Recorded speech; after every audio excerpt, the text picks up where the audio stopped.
William Marian Branham. கடவுள் ஒரு விசுவாசியை சந்திக்கும் இடம்.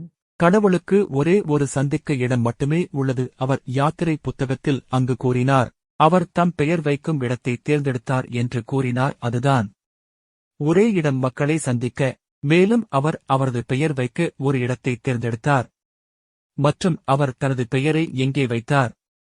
அங்குதான் அவர் இஸ்ரேலை சந்தித்தார். இன்று அவர் தனது சபையை சந்திக்கும் இடம் இருக்கிறது. அதுக்கு அவர் அந்த பெயரை தேர்ந்தெடுத்தார். அந்த பெயர் இயேசு கிறிஸ்து. உண்மையான விசுவாசி இயேசு கிறிஸ்துவுக்குள் இருக்கும்போது அங்குதான் அவர் அவர்களை சந்திக்கிறார். கடவுள் தம்முடைய பெயரை வைக்க தேர்ந்தெடுத்த இடம் அதுதான். 1 கொரிந்தியர் 12:13.